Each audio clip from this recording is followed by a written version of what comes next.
Prices are about to drop as car dealers will have little to no choice as demand is now starting to cool off, guys. And it's being felt even more with the EVs, and it could possibly push some dealerships to refocus on, good old reliable cars and trucks that run on gas and diesel. This after EV owners talk about developing a certain anxiety while driving their electric cars. We talk a lot about these electric vehicles. It would be great if they were super affordable and they work great, but there's this thing called range anxiety. You get in the car and you immediately think, okay, I've got 100 miles on it. I can't go further than that. Here's a guy up in Canada. He took a road trip and he perfectly illustrates the problem with EVs. Now, what is the problem here? It's that EVs are advertised as the future when they can barely even keep up with the present. Like, think about it. When you drive a gas-powered car and that light goes off, to alert you that your gas is getting low, drivers with experience would be able to just tell how far they can get and, and make it safely to a gas station. I mean, some even turn off their air conditioning to improve their distance, right? Now, the problem with the EVs is that it's almost impossible to have a good idea as to just how far you can get because the estimates are, well,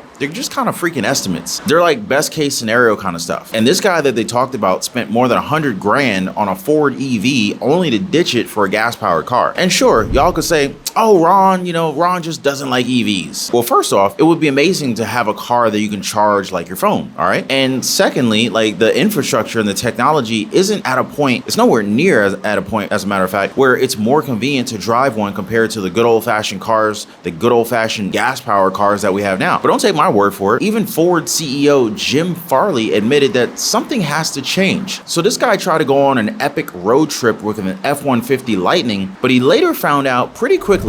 Charging has been pretty challenging. I stopped at one of the most popular charging sites in the country on the I-5 in Kalinga, a big Tesla supercharger network there, and I went to a low-speed charger. It took me about 40 minutes to get 40%, but it was a really good reality check, the challenges of what our customers go through and the importance of fast charging. That there's a ton of problems for his customer. So they didn't test this out before putting out these cars? Because he's just now finding out about these problems now. Now, it really makes you wonder, why did these automakers invest in EVs? Now, before I answer my own question again, please make sure to drop a like for the video, and it is a huge boost for the algorithm, so I really appreciate that. And also subscribe to the channel because I always share information like this and anything that I believe is genuinely relevant to all of us. Appreciate you guys. It used to be that to buy an electric car, you had to make all sorts of compromises.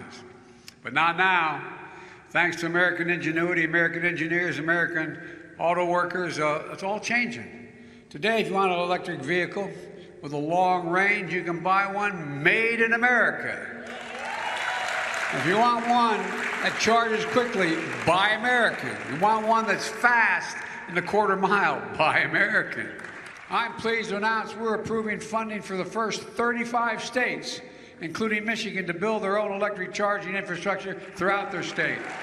Oh, that's right, because they were promised that the infrastructure and the government support would be there. But it looks like it's going to take a lot of time before it actually gets here. And let's not forget about the usual concern for many EV owners. As Vishal Malla stood alongside firefighters, he was at a loss for words.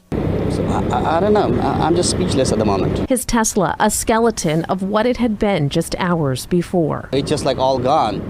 And I'm just so lucky to be alive at the moment. And I'm so glad that my family was not there. He says he was on his way home. He'd been out running errands when the car started shaking. I pull over to check and see if I have a flat tire or something.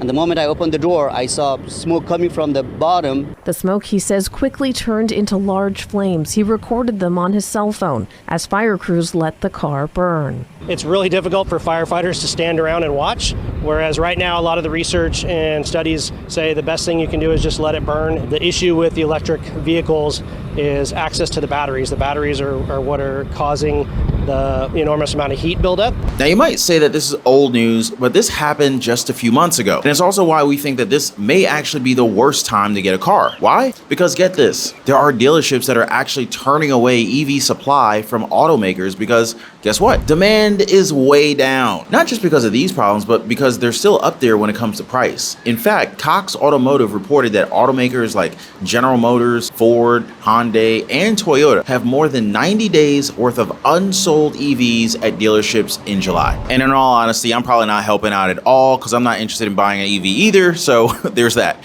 But seriously, 90 days, folks? Like, this is nothing to scoff at. Now, comparing that to last year, and you're looking at a huge spike of like 74% of new vehicle inventories. And as you guys know, low demand and high supply can only mean one thing: lower prices. Although I don't see them cutting prices by that much, you know? But if we're talking about gas-powered cars, well, that's a different playing field. You see, these dealerships, they want to make money. I mean, like, why else would they even be in business, right? But their investment in EVs just isn't cutting it. So what's the next step, right?